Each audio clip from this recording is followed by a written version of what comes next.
Book of Change stated, "Families who perform kind deeds will accumulate fortune which can outlast many generations." Therefore, in order to change a bad life into a good life, we not only have to reform our faults, but also have to practice all forms of kindness and build upon our virtue. Only in this way can we rid ourselves of the karma created in the past. Once our kind practices accumulate, our bad life will naturally turn into a good life. Thus, the practice of changing destiny can be proven. So says a proverb, a sense of pity is present in everybody's heart.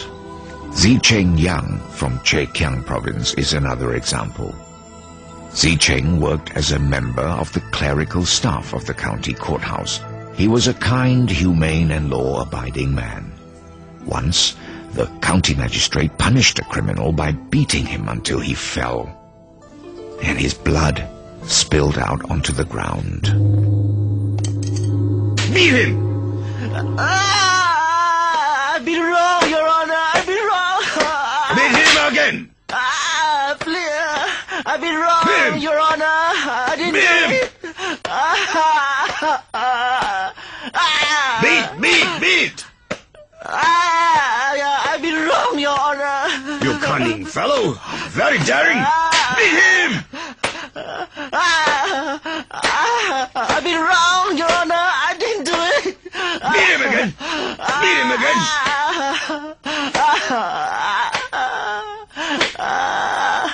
Beat him! Beat!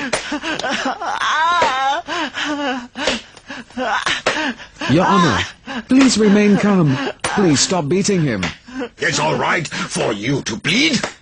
But how can I not be angry when this person has broken the law? Your Honor, when even those in government positions of prestige and power are corrupted and do not follow the righteous path, how can one expect the common people to abide by the laws? Thus, in a case like this, we should be more understanding.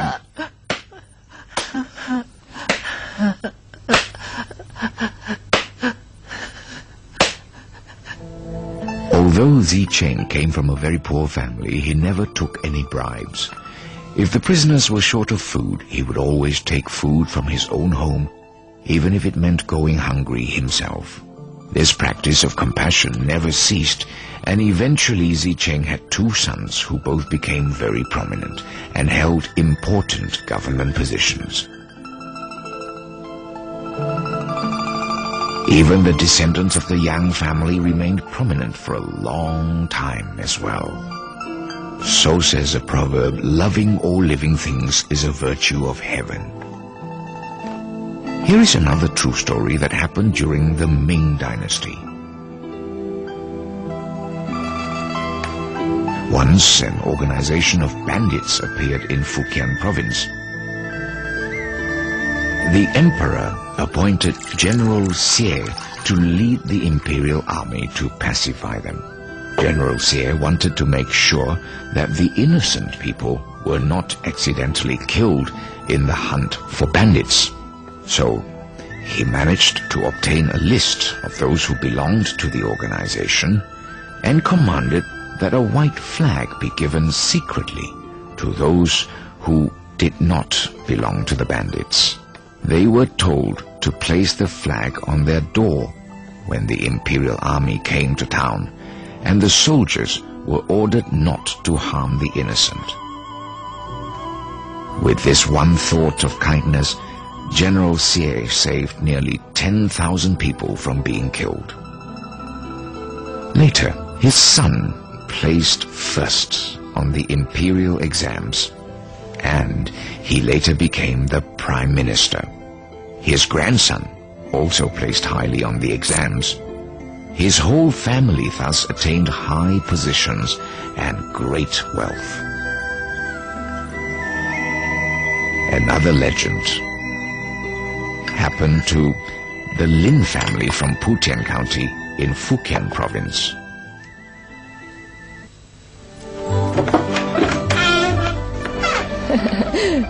Take this one outside.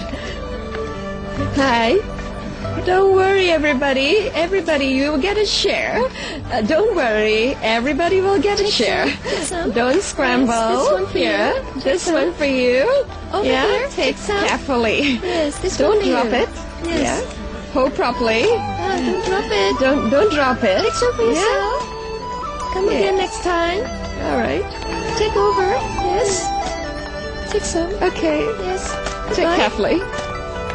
Yeah, this one for you. This is for you. Yeah. And this one for you. Take another one. Come. Among their ancestors was an old lady who was very generous. Every day, rain or shine, she would make steamed buns to be given to the poor. There was a Taoist priest who came every day for 3 years, and each time would ask for 6 or 7 steamed buns. The old lady always granted his request, and she never expressed any displeasure. Don't scramble. All of you will have your share. Come.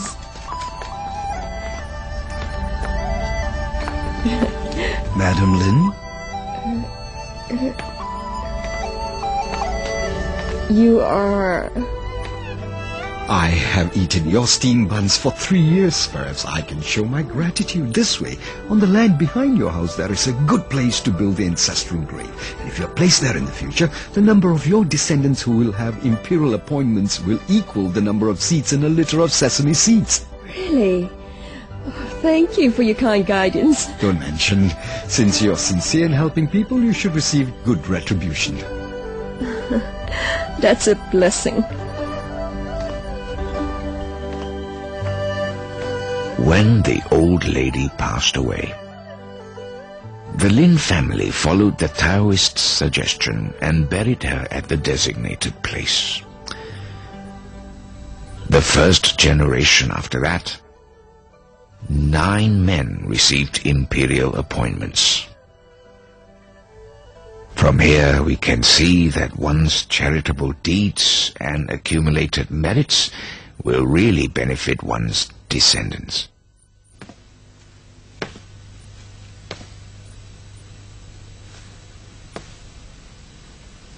A proverb says, "One who is pure-hearted will be respected by both gods and ghosts." There was an imperial secretary from Taizhou by the name of Ta Zhu-ying. When he was young, he used to study in remote mountain areas, and he had the following encounter.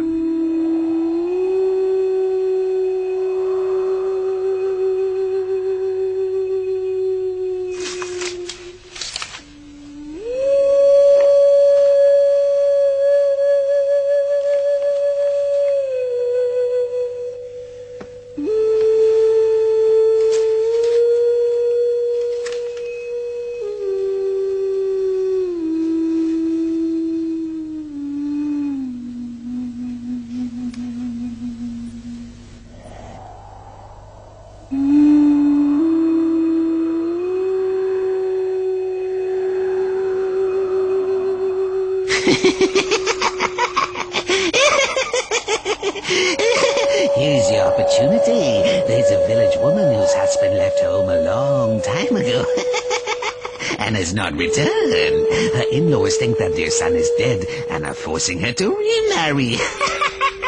But she is defying their order because she wants to preserve her chastity.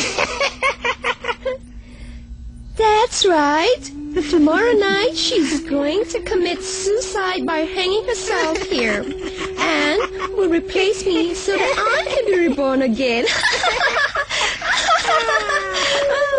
Congratulations! Tonight let me celebrate with you first.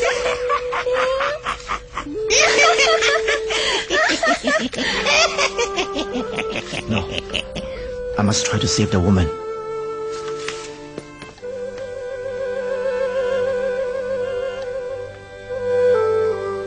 In order to save the woman, Mr. Ying immediately set out to sell his parcel of land on the following day.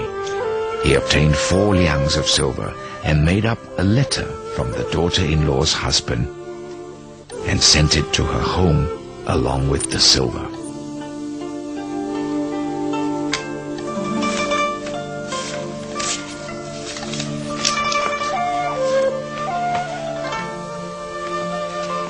The parents-in-law, they noticed that the letter was not in their son's handwriting. But upon examining the silver, they found that the silver was indeed genuine. And as such, they did not insist on forcing their daughter-in-law to remarry. Therefore, the daughter-in-law did not commit suicide, and her husband returned home eventually, and it was a happy union. Well done. Mr. Ying not only saved the woman, but also her marriage. It's really a good deed. Later, Mr. Ying heard the ghosts speaking to each other again. Originally, I was able to leave this place for rebirth, but my chance got messed up by Mr. Ying. Why don't you inflict some harm on him? No, I can't. His goodness and virtue has been recognized by the Supreme God, and he's going to receive a prominent position in the future. How can I harm him? After hearing this, Mr. Ying became even more diligent in practicing kindness and accumulating merit. Whenever there was a famine, he would use his own money to buy food for the poor and the needy, and he was always eager to help those in emergencies. When things did not go his way, he always reflected within himself rather than complain of the outside world.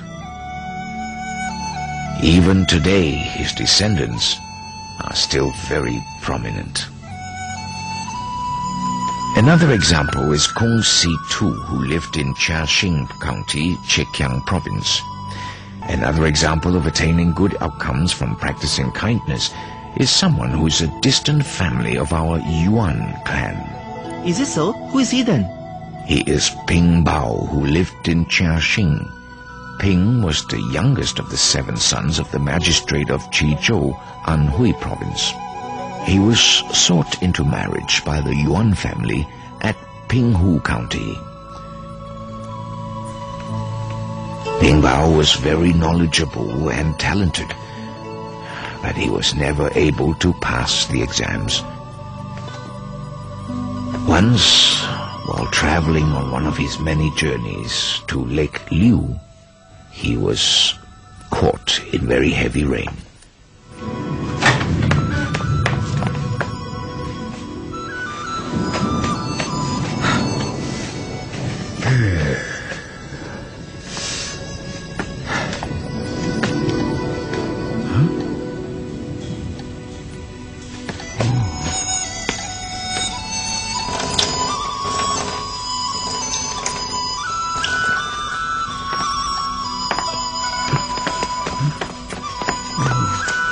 Here you are, Master.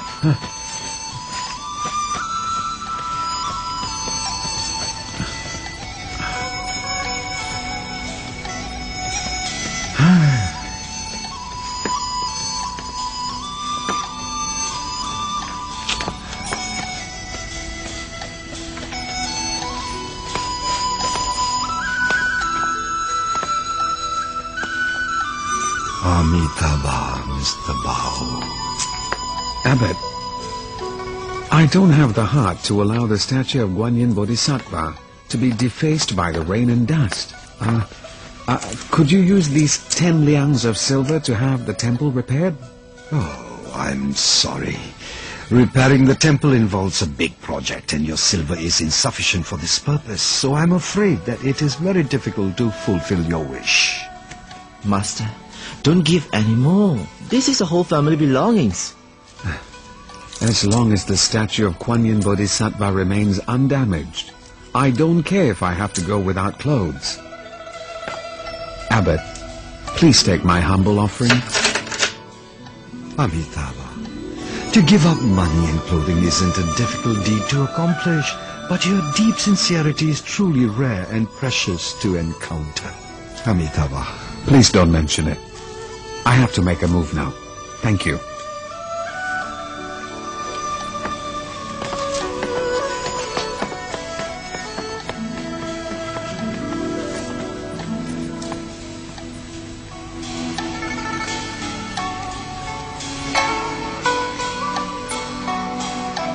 After the temple was repaired, Ping Bao led his father over to visit and spend the night there as well.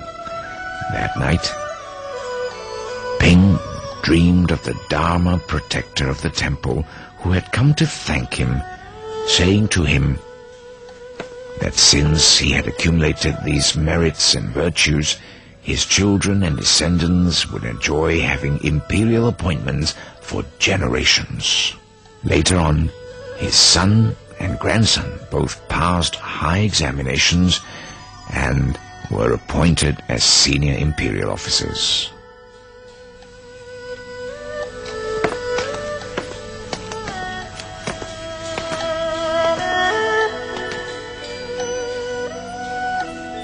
Tianqi, there is real goodness and false goodness, honest goodness and crooked goodness, hidden goodness and visible goodness, seeming goodness and unseeming goodness, improper goodness and proper goodness, half goodness and full goodness, big goodness and small goodness, and finally, difficult goodness and easy goodness.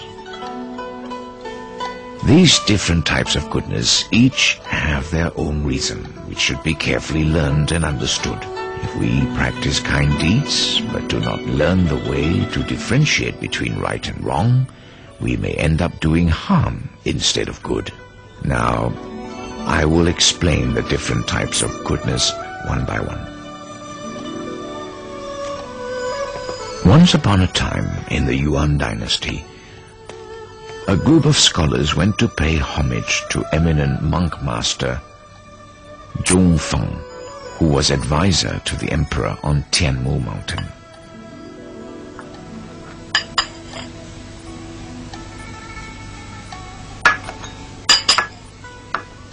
Master, Buddhist teachings often speak of the retributions for good and evil.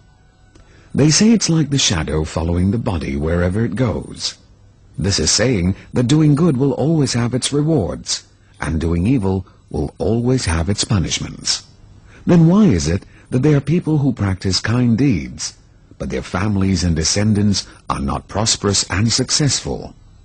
On the other hand, there are evil and wicked people who do bad things, but their families and descendants do quite well. Is there no fairness in Buddha's teachings?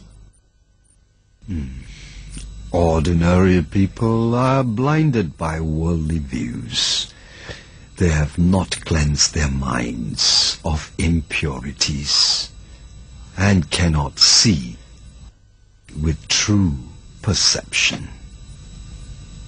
Therefore, they look upon true goodness as evil and mistaken true evil as goodness. This is very common nowadays. Furthermore, these people do not blame themselves for bad perception on their part, but instead blame the heavens for their misfortunes. Master, goodness is goodness, and evil is evil. How can they be mistaken for each other?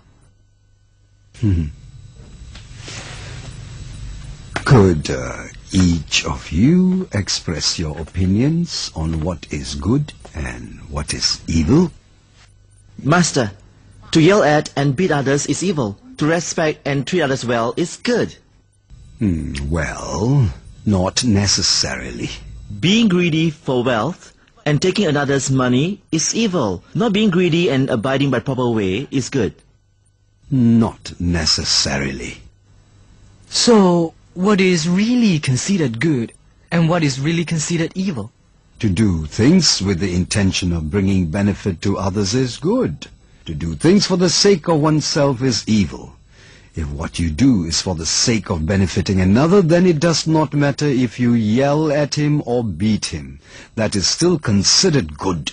If your intention is for self-benefit, then, regardless of your appearance of respect and courtesy, it is still considered evil. Therefore, when one practices kind deeds with the sole intention of benefiting others, this is considered as benefiting the public And if it's public, then it is real goodness. If you only think for yourself when doing kind acts, then what is considered private benefit, and that is false goodness. When kindness springs from within the heart, it is real goodness. When one does good just for the sake of doing a good deed, then it is false. Also, when one does good without expecting anything in return, it is considered real goodness.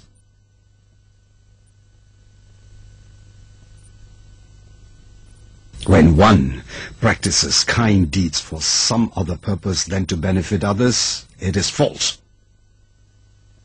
These differences should all be scrutinized by those who wish to practice true kindness. What is honest goodness and crooked goodness? People nowadays often look upon a conservative and nice person as a good and kind person. However, the ancient sages and saints have shown that they prefer those who are courageous and hold high goals for themselves. Those who appear to be conservative and careful in their everyday actions may be liked by all people, but because of their weak personality, they easily go along with everything, and they are unable to think for themselves.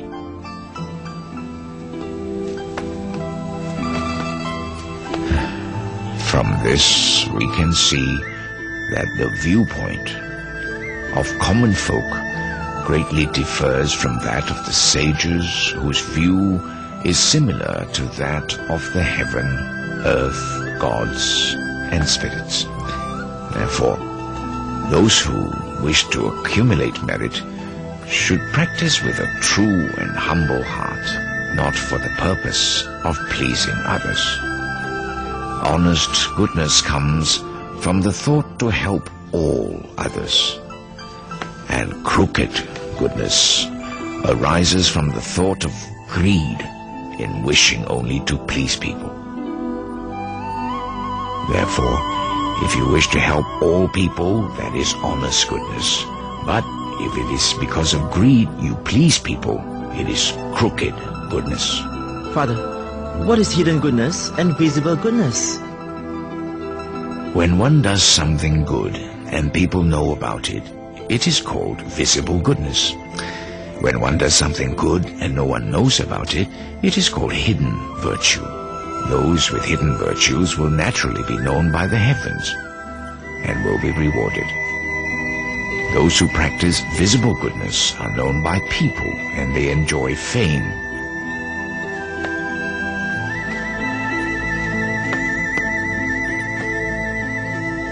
Fame itself is a fortune, but fame is not favored by heaven and earth. For heaven and earth do not like those who seek fame. We can see that those who have great fame but lack the virtues supporting it, they will eventually encounter some kind of unthinkable adversity.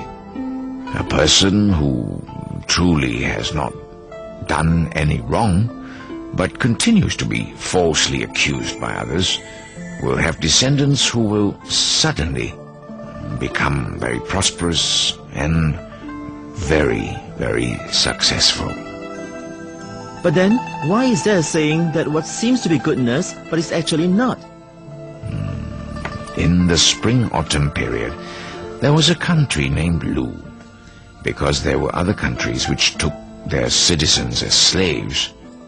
The country of Lu made a law which rewarded those who paid the ransom to regain the freedom of their fellow citizens. At that time, Confucius had a student named Zigong, who did not accept the reward, although he paid for the ransom to free his people. But when Confucius heard this, he scolded Zigong, saying, "You have acted wrongly in this matter. When saints and sages undertake anything, they strive to improve the social behavior, teaching people to be good and decent. One should not do something just because one feels like it in order to gain vanity fame." On hearing this, Zigong became puzzled and looked at Confucius with a frown. Confucius then explained to him, saying, "In the country of Lu, the poor outnumber the wealthy. By refusing the reward, you lead others to think that accepting the reward money is being greedy. Thus, all the poor people who do not wish to appear greedy will hesitate to pay ransom in the future. Only very rich people will have a chance to practice this deed. If this happens, no one will pay ransom to free our people again." Another student of Confucius, Zilu, once saw a man drowning in the river, and he went forth to rescue him. Later, the man thanked him by giving him a cow as a token of gratitude. Zilu accepted his gift.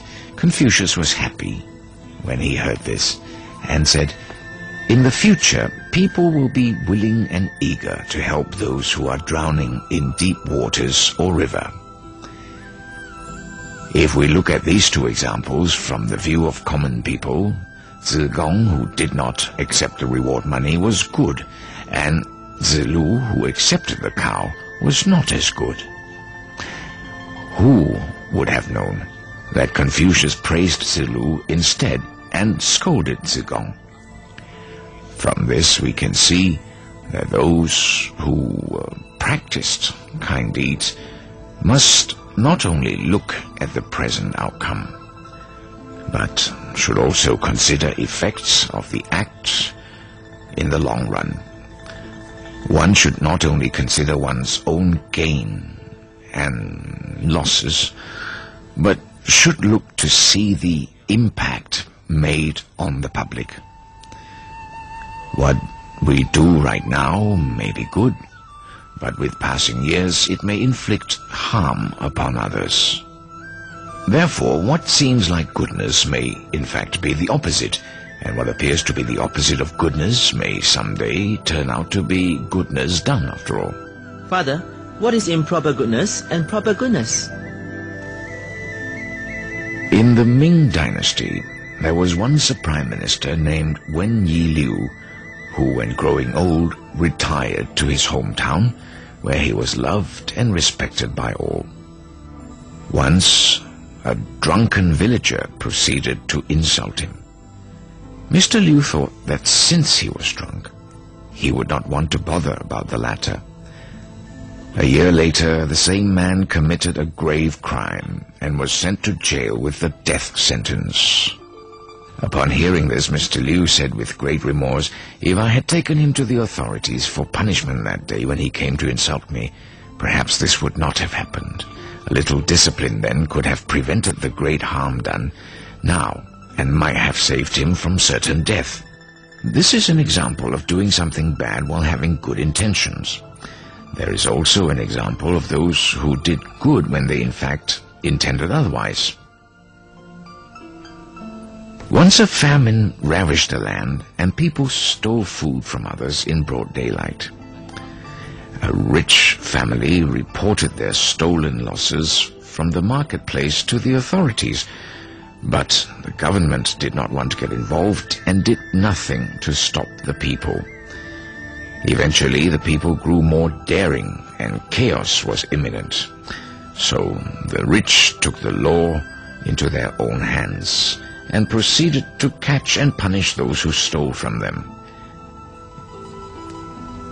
In this way, peace returned to the land, and the people stole no more from one another. It was with selfish intentions that the rich family acted, but the result of their deeds actually did everyone a great benefit. For we all know that goodness is proper and evil is improper. But remember that there are cases where deeds done out of good intentions result in evil, and deeds done with evil intentions result in good. Father, what is half goodness and full goodness? In the I Ching it is said, when a person does not accumulate kind deeds, he or she will not attain good fortune. When one does not accumulate evil deeds, he or she will not bring about great adversity. If we are diligent in doing kind deeds, it is like collecting things in a container, and with diligence it will soon be full. If we are somewhat lazy in our collecting, then the container will be half filled.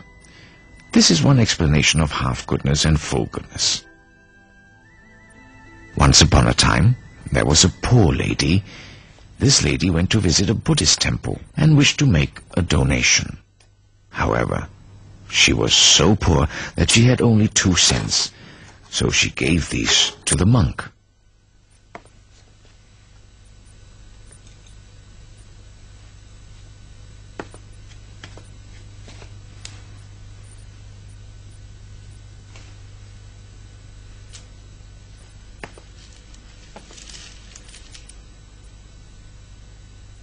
To her surprise, the temple's abbot himself came forth to help her repent for past offenses and dedicate her merits in front of the Buddha.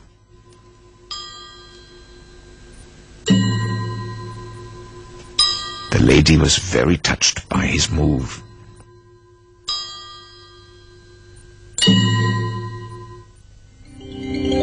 Later on, the same lady was chosen to enter the imperial palace, and she became a concubine to the emperor. Clad in her riches, the lady once again went to the temple to donate, this time bringing thousands of silver pieces to give. To her dismay, the abbot only sent his disciple to help her dedicate her merits. The lady did not understand, and so she questioned the abbot. Master, in the past, I only gave 2 cents in donation, and you helped me repent. Today, I donate in great sum, and you will not help me perform my dedication. Amitabha, the money you gave in the past was scant. It came from a true and sincere heart, and it was necessary for me to repay your sincerity by personally performing your dedications. Today, although your donation is much more, the heart of giving is not quite as true and sincere as before. Thus, it is enough that my disciple performs your dedications for you.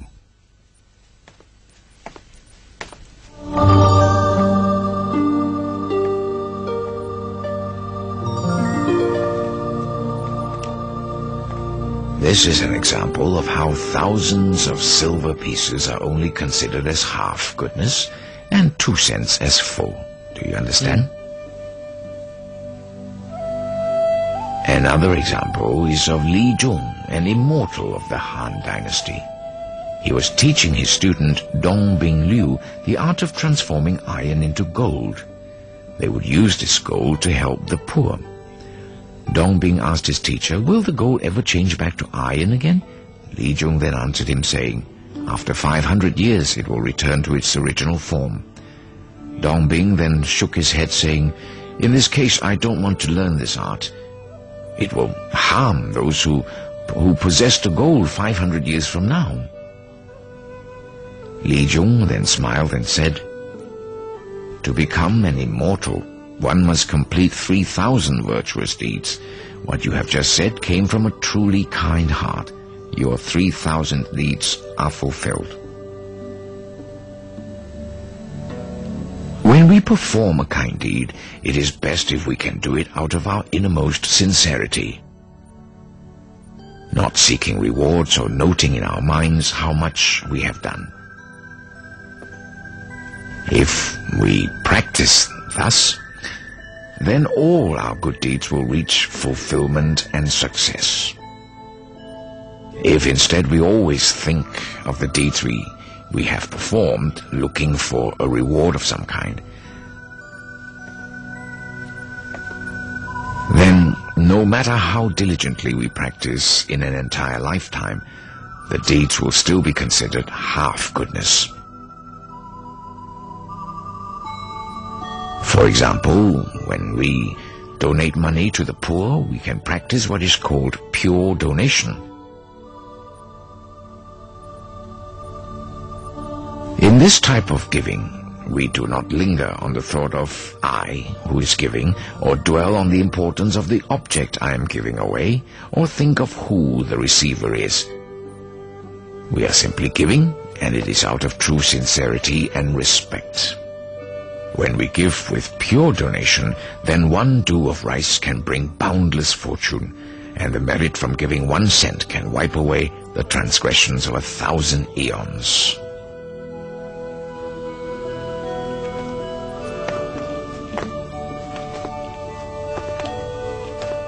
If we always keep in mind the good we have done and expect rewards for our actions, then even a donation of thousands of liang of gold would still be considered half goodness. In that case, how can we define big goodness and small goodness? Once there was a high-ranking official named Zhong Da-Wei, who was led into the spirit world to be judged for his good and bad deeds.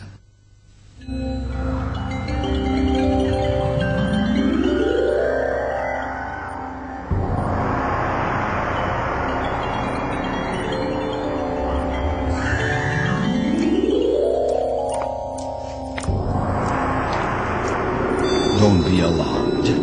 I have summoned you to the spirit world to let you know about your past good deeds. Can the judge bring out his records of good and evil deeds? Yes, Your Majesty.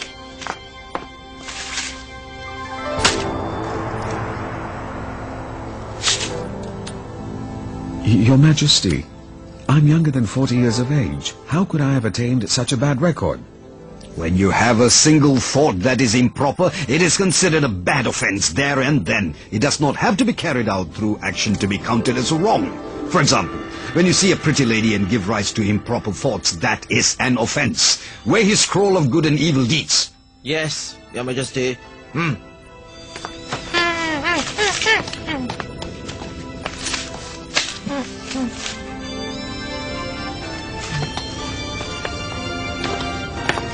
Your Majesty, his scroll of good deeds is heavier than that of his evil deeds. Surprise that my scroll of good deeds is heavier than that of my evil deeds.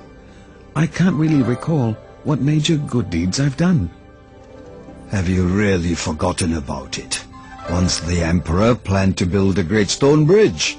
You opposed the project due to the hardship it would cause the thousands of people needed for the work. Well, this is a copy of your proposal to the Emperor. I did make that proposal, but the Emperor dismissed it. How can it bear so much weight against my numerous offenses? Although the Emperor did not take your suggestion, that one thought of kindness you bore for the tens and thousands of people was very great. If the Emperor had listened to you, then the good performed would be even greater. Take him away. Yes, Your Majesty.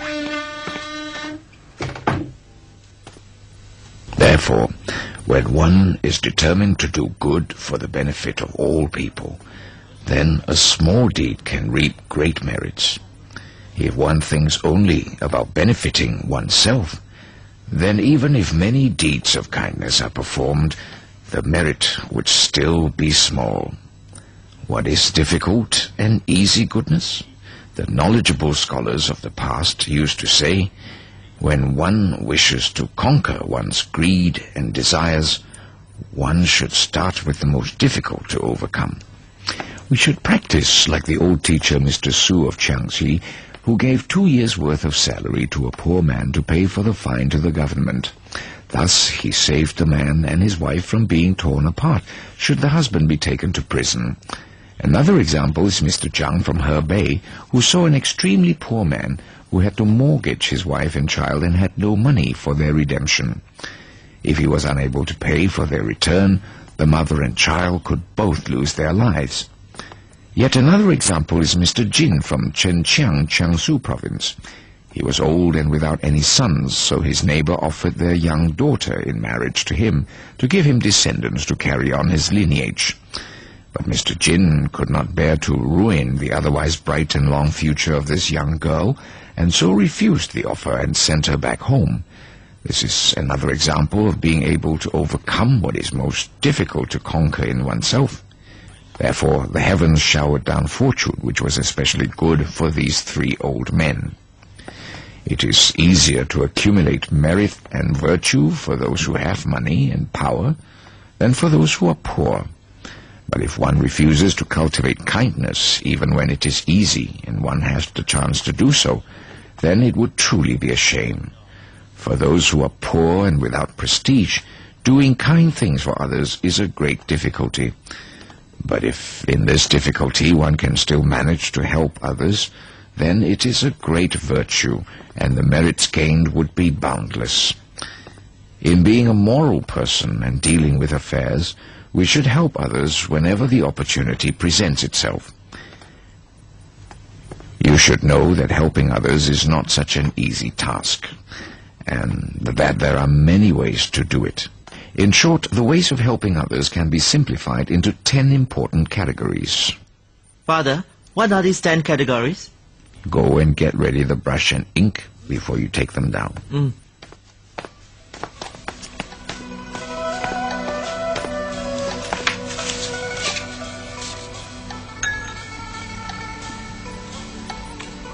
Well, I'm ready, Father. All right.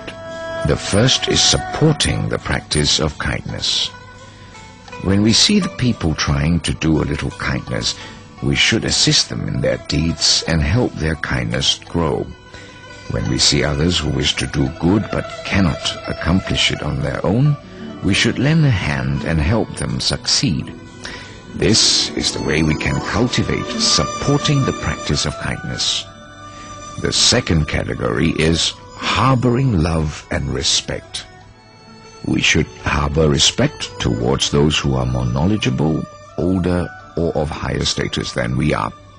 For those who are younger, less fortunate, or of lower status, we should harbor a mind of loving care.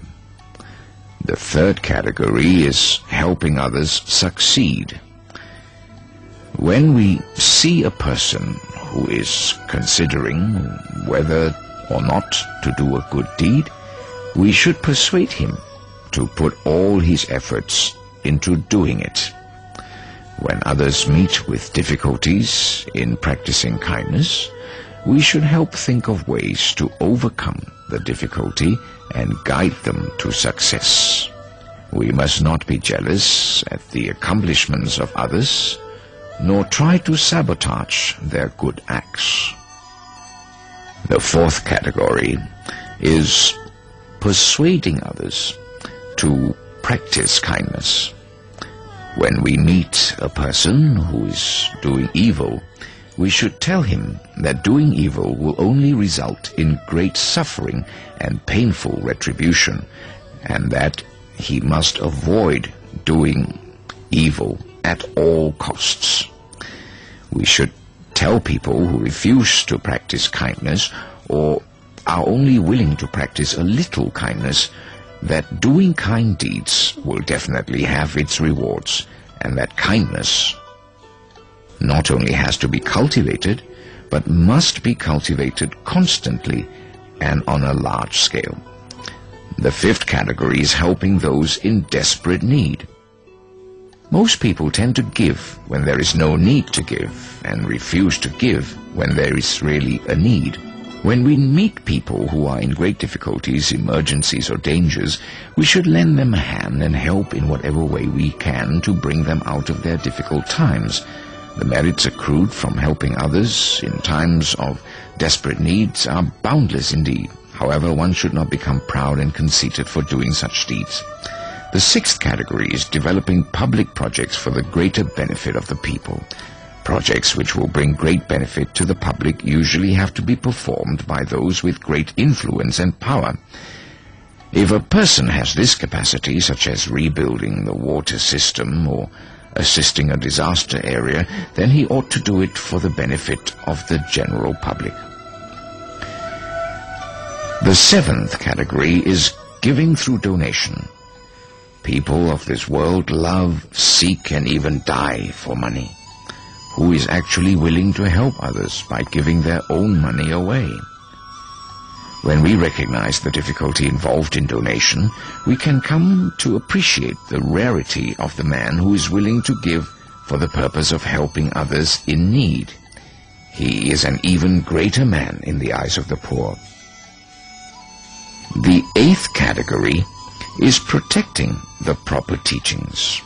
This is referring to the teachings of different religions. We must be able to differentiate between proper religions and deviant religions.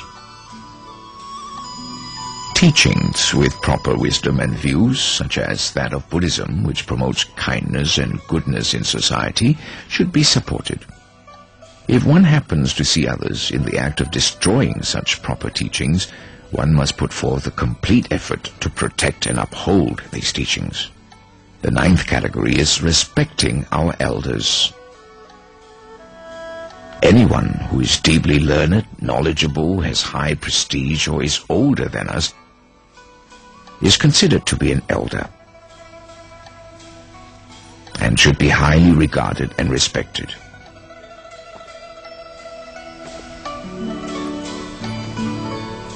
The 10th category is loving and cherishing all living things.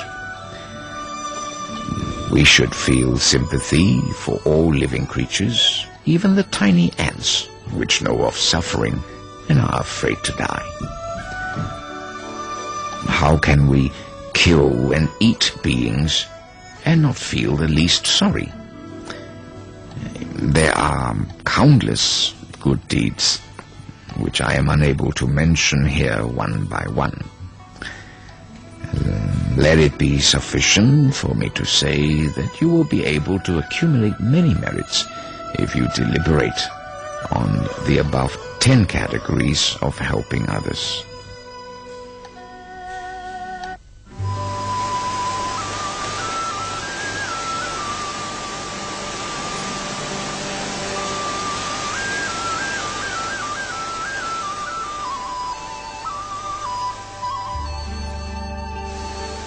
It was stated, the law of heaven takes from those who are arrogant and benefits those who are humble. The same holds true in the law of earth. The humble shall be replenished just as flowing water filling up lower places on the ground as it passes by to make up the differences. The law of spirits and gods bring harm to those who are arrogant and fortune to those who are humble. Even the laws of men despise the arrogant and love the humble. Therefore, heaven, the earth, the spirits, gods, and people, they all prefer humility over arrogance. The Chinese Book of History has also said, a person's arrogance will bring him harm, and his humbleness will bring him benefit. I often went to take exams accompanied by others, and every time I would meet scholars who were very poor. I noticed that before they succeeded in passing the exams and became prosperous, their faces showed such humility, peace, and harmony that I felt I could almost hold that quality in my hands. Several years ago, I took my imperial exam in Peking. Among the 10 applicants from my village, Qing Yuding was the youngest and extremely humble. I told one of the applicants that this young man would definitely pass the exam this year. He then asked me how I could tell. I said that only those who are humble were qualified to receive fortune.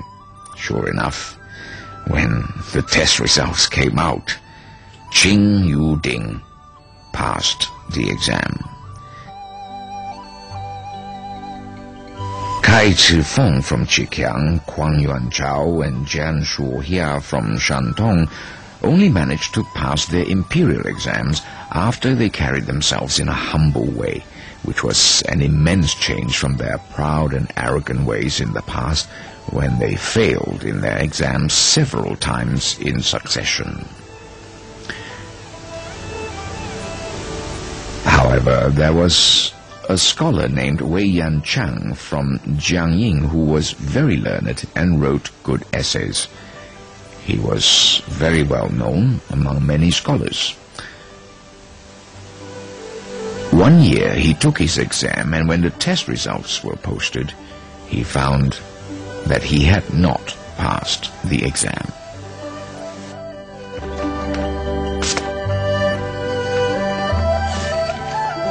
Damn.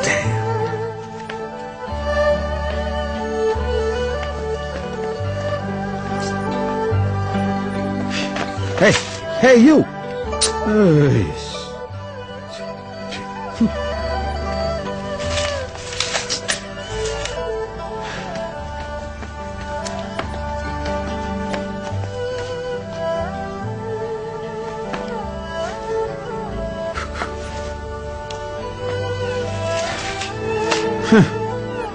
The examiner must be blind.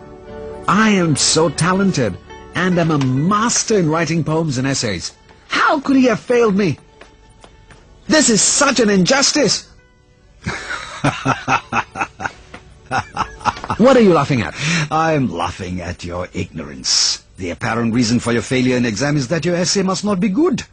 How do you know it's not good when you haven't even read it? The most important element in writing good essays is peace and harmony. Your angry accusation just now clearly shows that your mind is not at peace and your temperament is violent. How could you possibly write good essays? What should I do? Whether you pass or not depends on your fate.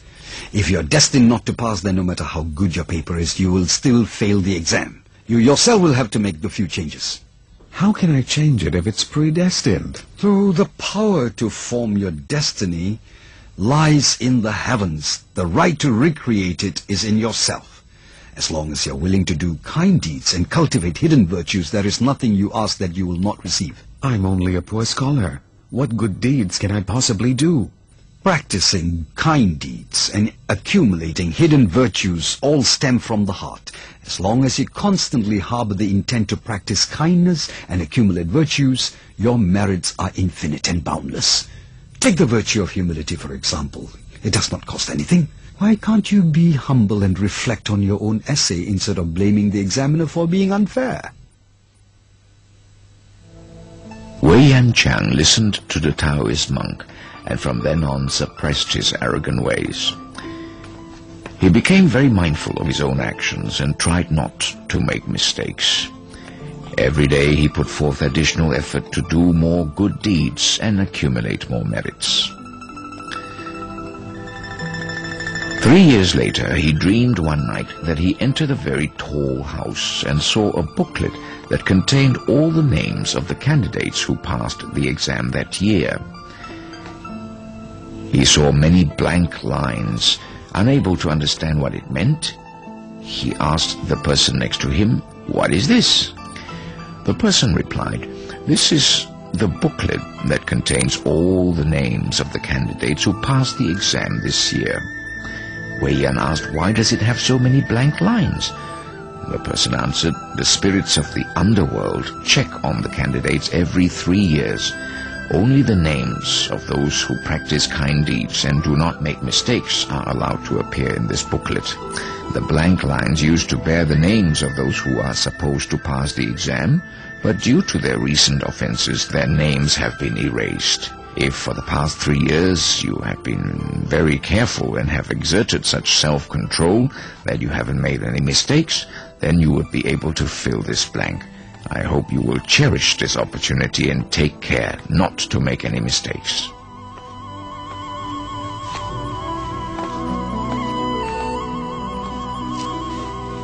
Sure enough, Wei Yan passed the exam that year and placed 105. From the examples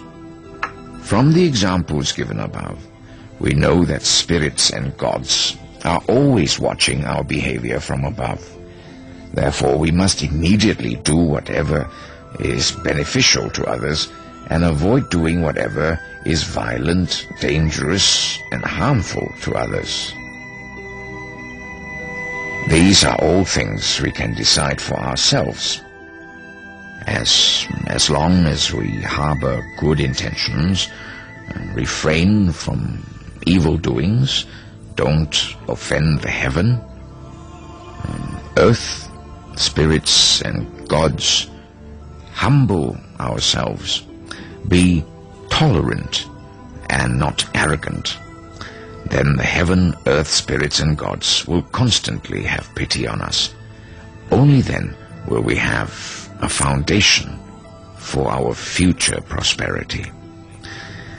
Those who are full of conceit are definitely not destined to be great men.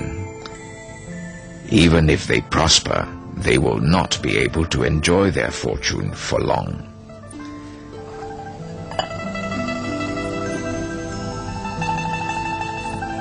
Intelligent people would definitely not make themselves small and narrow-minded and refuse the fortune they are entitled to. Besides, those who are humble always increase their opportunities to learn. If a person is not humble, who would want to teach him?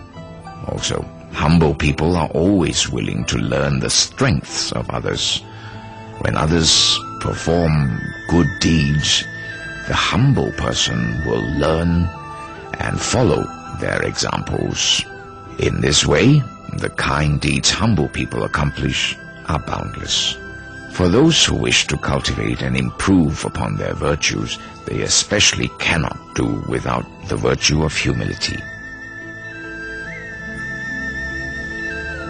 The ancients had an old saying, "Those who have their hearts set on attaining success and fame will surely attain success and fame.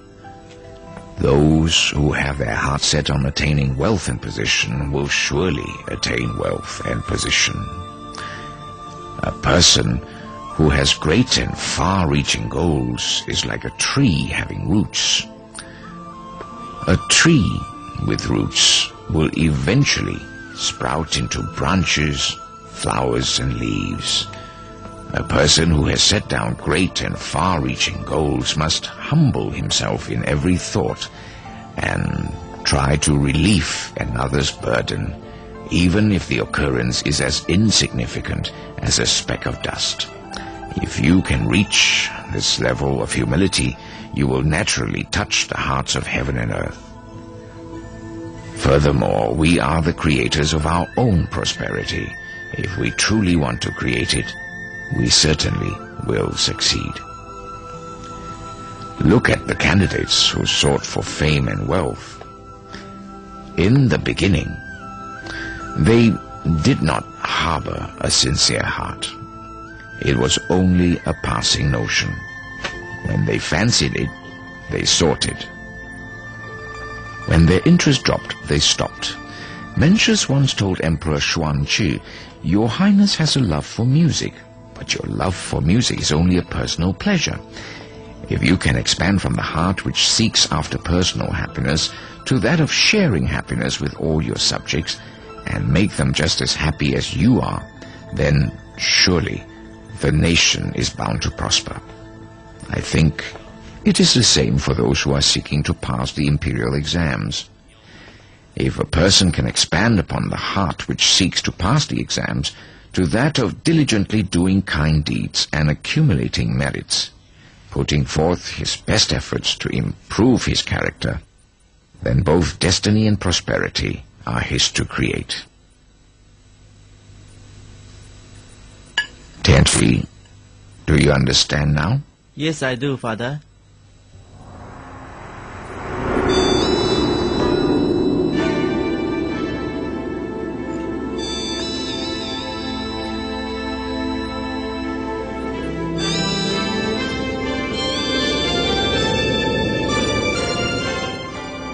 Liaofan Yuan did many kind deeds and accumulated merits throughout his lifetime.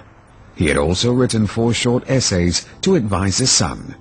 These are none other than Liaofans 4 Lessons, which have become popular in the world. Liaofan was a great philanthropist who had changed his destiny through active accumulation of merits. He died at the age of 74, an increase of more than 20 years over his life expectancy. The book Liaofans Four Lessons teaches people how to recognize the truth of destiny, understand the standards of goodness and evil, learn the ways of becoming good people, and the effectiveness of charity and being humble. Mr. Liaofan Yuan also spoke through his personal experiences of changing destiny. This book is enlightening and gives us enormous confidence and courage after we've read it.